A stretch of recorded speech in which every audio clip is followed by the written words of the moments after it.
Coming up on Theater Talk.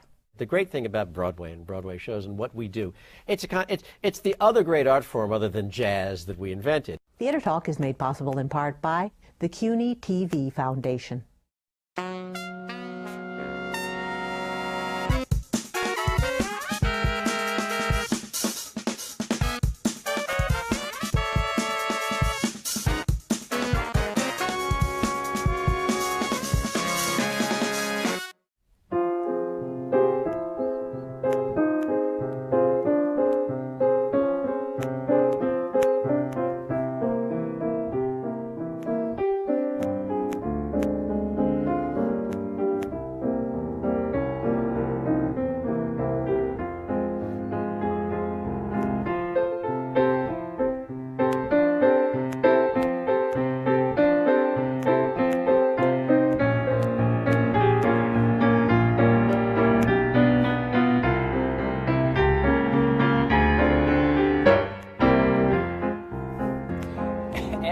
Every musical theater fan knows that song. That is the great opening number to Grand Hotel.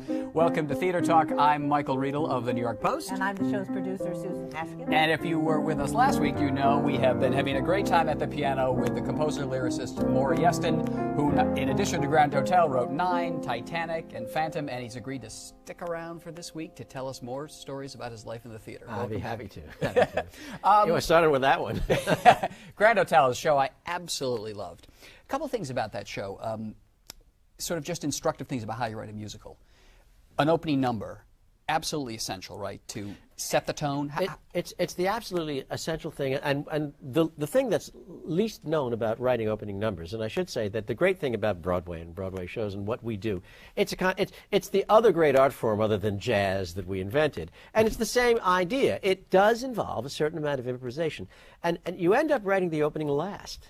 You do have an opening. You write the opening last because you cannot know the exact way to open the show until you have that to which you need to open. Once you have a sense of the show, and in the case of Grand Hotel, what is it? And we need to know in the first 5 minutes. You know, somebody has to, for example, put a hand over somebody's tie and say, "I'll bet you $1,000 you can't tell me the color of the tie you're wearing," and that's not a bet. And then somebody says, "Well, I'll bet you $1,000 I can take any girl you point to Havana," and he says, "That one," and she's banging the drum for the Salvation Army, and it's Guys and Dolls. 5 minutes. 5 minutes, a girl in Covent Garden talks, and somebody says, I could pass her off as a duchess if I can just teach her how to talk properly. And in this case, this is a unique, difficult story because the novel written by Vicki Baum in 1928, which then became a play and then a movie in 1934 with the famous Greta Garbo, was the first story in which there were 5 completely separate stories that were related only by the fact that they were happening in the same place. Later we got the Towering Inferno and Airplane and everything else. But this was radical. So how do you start a story like that? You're in Berlin, you're in the Grand Hotel, Weimar, Germany, and you have a lot of different people, and what's the show about? Why should I care about this? What's intriguing to me about this? Well, I was obviously very close and very friendly with Toon. We had done Nine together. And Tommy Toon, who directed Grand Hotel. And he brought the show. The show had been written by 2 legends of the theater, Wright and Forrest, really magnificent writers. I mean, these people. Kismet. Oh, yes. They were just quite wonderful. And they had written the show in the 50s and sort of brought it back to life in 1989. And off they went to Boston, and I got a phone call from Toon. And it was one of those, I mean, it was just like living in a black and white movie. He said, "Yeston, this is Toon. I've got a room for you at the Ritz-Carlton Hotel with a piano. Come save the show." Oh. And so off I went to Boston, and I had lunch with Wright and Forrest, which was an honor. Right. And I saw the show, which really did not have an opening number. And in fact, there weren't even any applause moments at the end of songs. Toon had decided to make it music all the time and not even stop for applause. And I said, "Look, gentlemen, I'm here to give you the best advice I can, and my advice is to understand that you and the director are not in the same place. I mean, you want to go to Chicago and he's flying the plane to Detroit. And so you need to either get a new director or you need to adapt your piece to Tommy's vision, which I think is a very good one. It's very choreographic and it's almost seamless." And they were adorable. There's no other word. They would say, "No, dear boy, we would never do anything to put actors out of work, of course." And I said, "Well, you've got about 3 weeks to get it right. You have a great deal of rewriting to do. And then Wright, who said, well, you know, Johnny Mercer used to say 2 couplets a week, 2 couplets a week. And I said, at the rate of 2 couplets a week, it'll be 10 years before you can fix this show. You work with pieces of what you have. There's really no time. I mean, I got there in the afternoon. I wrote the opening that night. It was in the show the next night. So this is old-fashioned. I'm in the hotel room having to... Absolutely. You know, I mean, you have to... There we are at the Ritz-Carlton. The Ritz-Carlton has the most beautiful carpeting everywhere, or on the little staircases, and the most beautiful crystal chandeliers. And we always like to talk about, in the old Ritz-Carlton, there was a perfume that they had in the elevator. Everybody used to talk about it. Whatever that smell is in the Ritz-Carlton elevator. And honestly, you know, I walked through and went up, the piano in the room, and it became velvet stairs. Oh, there are easy chairs, too, in the velvet stairs, easy chairs, perfumed air gently blowing, chandeliers, light appears, burning bright, crystal glowing. People come, people go, wave of life overflowing. Come, begin in old Berlin. You're in the Grand Hotel. And there we were in the Grand Hotel. You know, for better or for worse, that's what the show's about. And that's where we are. And all inspired by walking into the Ritz-Carlton. That's where we were. But musicals are solving a series of problems. There's no question. They are absolutely solving a series. And the great thing about them is that it gives you an opportunity to have a problem you could never think of. Yeah. I mean, imagine Stephen Sondheim having a problem that a man has to sing a song to his razors, which become the instruments of his vengeance. And he writes, you know, a lyric of genius, my friends. They're his friends. And Grand Hotel was a series of great challenges like that. Probably the greatest challenge of all was that David Carroll, who plays the Baron, is in the room of a businessman in the second act, and he's stealing his wallet. He needs the money, and the businessman surprises him and shoots him through the heart. And Toon said, well, you got to write him a song. And I said, he's dead. And he said, yeah, right, but, you know, he's the star of the show. He's got to have a song. And... he's dead. He said, I know, but he's got to. So, I mean, you can't make this stuff up. So I walked. It was the Colonial Theater in Boston. I walked around the corner, and I was literally feeling suicidal. I mean, this is how the shows get fixed. And I remember Ed Kleban, who was my dear friend and the funniest man in the world. I remember he had once told me that he tried to commit suicide by eating a seeded roll very quickly and choking on it. Well, he didn't want to hang himself. I mean, that could be. And so I passed a Chinese restaurant, and I thought, okay, I'll buy an egg roll. Maybe I'll choke on that and die, and I won't have to write this song. Honestly, I walked in, I ordered an egg roll, and I sat there and I thought, wait a minute. When you die, isn't your life supposed to pass by in an instant before your eyes? What about we shoot him in the heart, and he runs forward, and he's dressed in a beautiful tuxedo, and he starts singing about, you know what, I made it to the station. I've got the roses. I'm going to go off with the ballerina. And my whole life has led to this point. God, I remember when I was a soldier. I remember when I was a kid. And I opened up Vicki Baum's book and found out all kinds of biographical information about the Baron. And I thought, oh, and what if as he's singing this, his white shirt turns red? So the truth is that when people say what comes first, the music or the lyrics, the truth is it's the premise. It's the whole thing together. And I went back and I told this to Toon, and he said, great, let's do it. And they rigged I started writing it, and they rigged David Carroll with a little pump in his pocket. And as he sang the song, his shirt turned red. And the way the number worked, you hear the shot, he runs forward, he does the number. At the end of the number, we hear the echo of the shot, and we go to blackout. And the whole song happens in an instant in the echo of the shot that killed him. It was just stunning. Yeah. And Grand Hotel was a series of problems like that. The huge one was for Flemschen. And this was the really great debut of Jane Krakowski. Yes, and she was fantastic. You made her career in Grand Hotel. And she was wonderful. And she was looking into the mirror in the ladies' room and saying, you know, what do I want? Because at the time, to be a movie star was everything. And the problem thus far was we didn't know we were in Weimar, Germany. And I remembered, well, I can write her a song that goes like this. I want to be that girl in the mirror there. I want to be that girl with golden hair up on a silver screen most everywhere in the world. I want to go to Hollywood talkies. I mean the pictures. So there was that song. And then I thought, oh, I did something really interesting in 9. There was a song called My Husband makes movies. In the middle of the song, when Louisa Contini is talking to the reporters, she goes into her mind and remembers 20 years ago, Guido Contini, Louisa Contini, actress with dreams and a life of her own, and then comes out of that and she's back in the present. And I thought, well, why can't I do that for Flemschen? Why can't I have her say, I want to go to Hollywood so I can get far away from Friedrichstrasse, my cold water flat, the noisy neighbor in the next room, my broken coffee pot, everything about the dreary, awful experience she's having in Friedrichstrasse, where you live with little soap and with hardly any hope.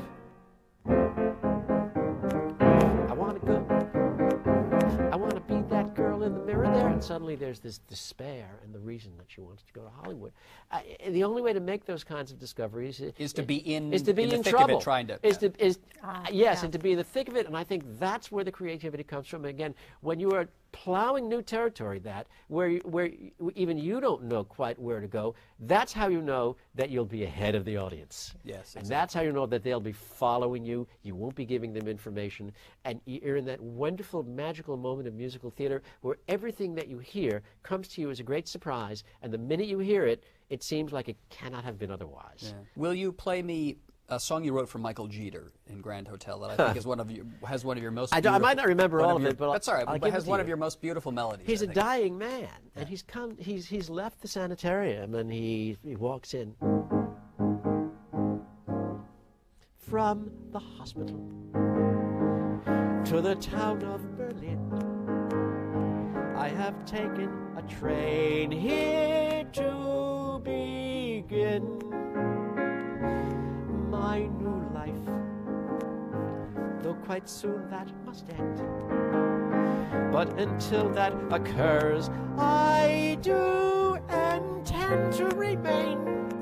I want to know that I once was here, while all my faculties still are clear, and check into my room as I planned at the Grand Hotel. And I wrote a cough into it. And Jeter was just so magnificent in that song. He won the Tony that year. Working on Grand Hotel, you worked with, as we mentioned before, the great Peter Stone, one of the great librettists, and one of the funniest men. Oh golly, he was funny in the world. Yeah. Just give us a little sense of how funny was Peter. Peter coined the term. Peter coined the term. Somebody told me not to repeat this, so I'll only say it once. It was Peter who taught me, really, that in the theater it's legislation by temper tantrum. Just scream. And Peter, no matter what any director would say, any cut, even if he was asking for so much as a syllable of a cut, Peter always had the same answer, which was, but that's the only reason I wrote the show. That's the only reason I wanted to write the show. He was really, really very funny. But he had learned from the greats how to fix the show, and I learned from him. Mm-hmm. And interestingly enough, when we did Titanic, obviously we crashed into every conceivable iceberg you could, not to mention the fact, I mean, look, even the title of the show, it was a musical disaster to begin with. I think I remember writing a Daily News story announcing you guys were doing Titanic. Watch him sing, watch him sing, watch him dance, watch him drown. That's right. But you see, Peter's theory is that you really do want to lower expectations. You don't want to come in, everybody go, gee, I hear it's a big hit, and then the audience walks in and says, show me. It's much better to say, I hear they're having some problems, and then, oh, they're working on them. Oh, I hear it's getting better. And pretty soon, if you do your job right, we had seen that happen with My One and Only. Yes. It had happened with the Grand Hotel. And so when Titanic was we were really just mired in a set that was not working. It was a massive. I went to the first preview. It ran about almost 4 hours. Yeah, I watched. I saw two different husbands say to two different wives at two separate previews at the end of it, honey, I don't think this show's ever going to open. So, do you panic at this point? No. Do you look at Peter and say, well, we're lost, or do you just... Not. No, because you believe in your vision, and it's always the case. It's always the case that whatever you put on the page, you hope will work on the stage, but generally speaking, once you get it in front of audiences, you learn what works. There are great surprises of things that you didn't think were going to work that do, and great opportunities. The truth is, and the greatest moment of despair, which was the second act of Titanic, and Peter had written a brilliant 40-page version of A Night to Remember without a single note of music in it. and we just could not get it to work. And I was very despondent, and basically I looked at him, and he looked at me, and I said, you know what? If we were going to call 2 guys in to fix this show, who would we call? And he said, us! And I said, so? So you got to step back and pretend you're the new guys coming in. Right, and work with pieces of what you have. And that's when and it was that moment when the women go into the lifeboats and the men don't, and it was an unspeakable moment. I mean, I went home and I thought, gee, this is literally Dr. Mengele. You can't put that in a musical. If you go left, you live. If you go right, you die. And then I remembered this Bible show that I had written, and I remember that 1, 2, 3, 4. They were going to have to leave the so-called Israel and go to Egypt, and the little kid doesn't want to go. And I had the father sit down and say, oh, come on, what if we just take your little tree here and take it out and put it in the ground in Egypt? And then I wrote a number called, we're going to plant the family tree down in Egypt. And I thought, oh, if you have a terrible thing, that unspeakable thing, then you can put it on a stage and explain it as you would explain it to a child. If a child says, who was Al Capone or who was Hitler? You say to a child, he was a bad man. And I thought, well, why don't I just have Mrs. Thayer we had a little boy, strap him in a lifebelt and sing, you and I are going in a lifeboat. Father will be staying here behind. And that became the moment. It'll be like rowing in the Serpentine. And that became people getting on. And from that moment, in one night, I wrote the whole We'll Meet Tomorrow sequence, and I played it for the producer who lived across the street from me, Michael David, at 7 o'clock the next morning. We had a meeting, and I played it for everybody, and Peter said, I think we need to try this. And Richard Jones, the director, said, when can you have it? And I said, well, if I stay up all night tonight, I can write it. And he said, fine, you write it tonight, and Kevin Stites will teach it to the cast tomorrow at 10 o'clock, and I'll block it at noon. Richard blocked it by 2 o'clock in the afternoon. It went into the show that night, accompanied by a piano, stopped the show. Wow. That's right, it wasn't even orchestrated. No, and then it was orchestrated the next night, and from that moment on, we were a hit. And it was just all of us working together. Can you play us some of that song? Well, we'll meet tomorrow.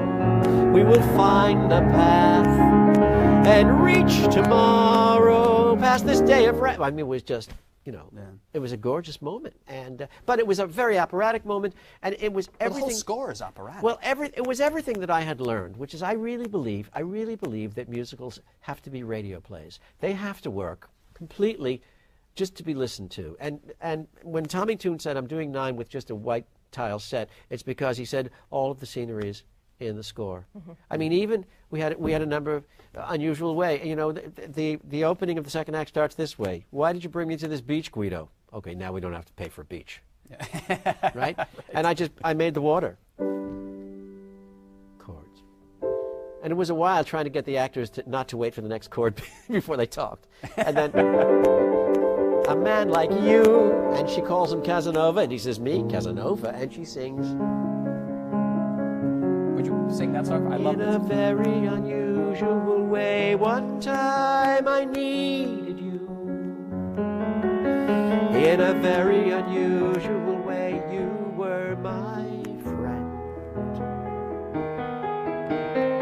Maybe it lasted a day, maybe it lasted an hour, but somehow it will never end. And you make these discoveries this way. That sense of the water, though, is interesting because in Titanic, there's a song that I love, No Moon. No Moon. Which when I hear that, I thought this sounds like the sea at night. Yeah, I think the most exciting thing about being able to write these things is to be a complete composer, which is to you're not simply writing melody and harmony, you're writing all of the music. And and if you need a crystalline, pristine moment when you have a Mr. Fleet up in his crow's nest in the middle of the night. And by the way, there were no binoculars. They had left them behind. Somebody forgot to put them in.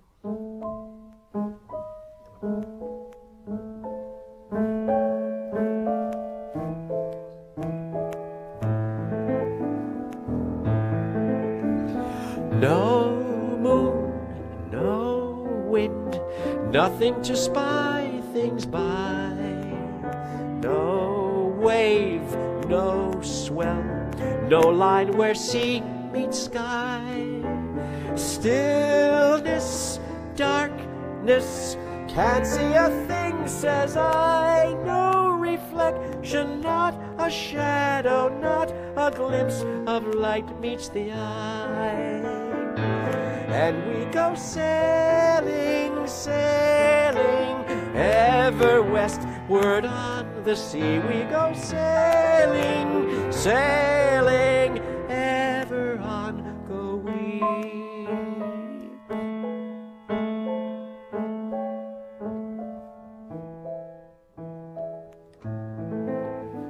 If music can paint you that picture, you can save a lot of money in scenery. But So I think that's the joy of it. It's the influence of the greats. Schubert teaches us how to do that, and Cole Porter teaches us how to do that. And it's just starting Titanic was so difficult, and yet I knew in my heart that if I could make you see 1,000 people just sitting at the piano, and if it worked with nothing, then it was going to work with everything. But the first question is, what's the tone of it? Yeah. Is it a happy story or a sad story? So I thought, well, I can't really be happy with a major chord. I can't really be, if I do this, it's sad. So I thought, okay, well, what if I just play a major chord in my right hand and a minor chord in my left hand? And then I'll switch them. I'll play a minor chord in my right hand and a major chord in my left hand. And that became... So the overture sets it all up by saying, once there was a ship that sank, but not yet.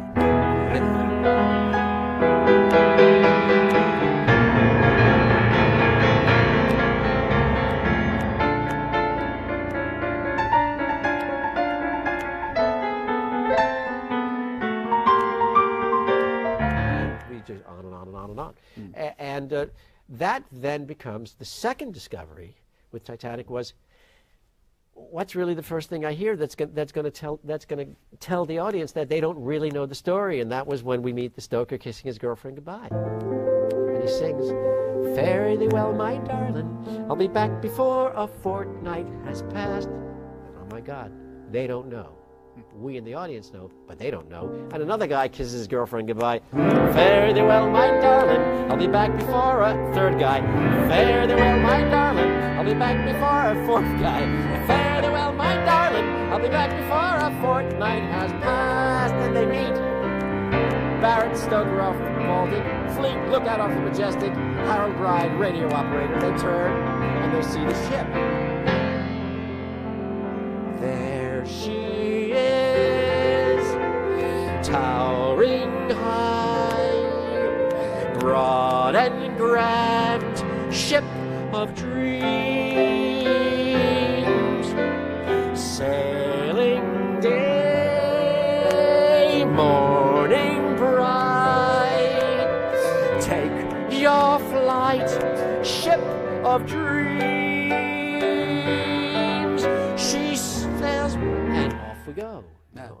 And suddenly you see this hustle and this bustle, and you feel it, and you just keep adding things to it, and that's how I knew that we were going to take off. And again, how we could stay ahead of the audience. And the great Peter Stone, who had written a show called 1776 that convinced you that they would never sign that declaration, helped us together convince you not that the Titanic wouldn't sink, but that the people on board never believed for a second. How could it? Yeah. And so they were constantly in denial. And that's why first they didn't even want to get on the boats, which is historically true, the lifeboats. And then finally, as I say, when the husbands finally see the wives go, that's why they do sing, "We'll meet tomorrow." They hold out hope in spite of everything. I absolutely love Titanic, but there hasn't been a Broadway show from you, though, in quite a while. Peter and I immediately got to work on what we wanted to do, a chamber musical, having done one with, the Titanic with 2,000 people, called Death Takes a Holiday. Unfortunately, Peter passed away in 2003, but not before we had written a draft, and I'm so fortunate that the great Tom Meehan has taken over and sits now in Peter's chair, and we're very, very hopeful that we can bring that show in, hopefully the end of this year, the beginning of next year. Well, we got to end. Really be great. We got to end this time with you, but would you play us? How about Sail On for Susan? Titanic,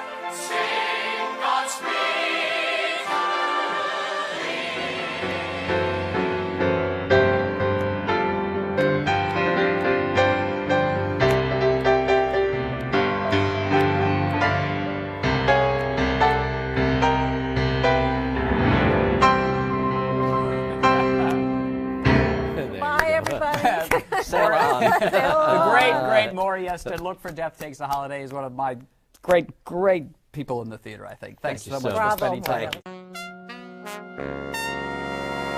Our thanks to the Friends of Theater Talk for their significant contribution to this production. Theater Talk is made possible in part by the Frederick Lowe Foundation, the Eleanor Naylor Dana Charitable Trust, the Alan S. Gordon Foundation, the Corey and Bob Dinelli Charitable Fund, Carrie J. Fries, the Dorothy Strelson Foundation, the New York City Department of Cultural Affairs, and the New York State Council on the Arts, a state agency.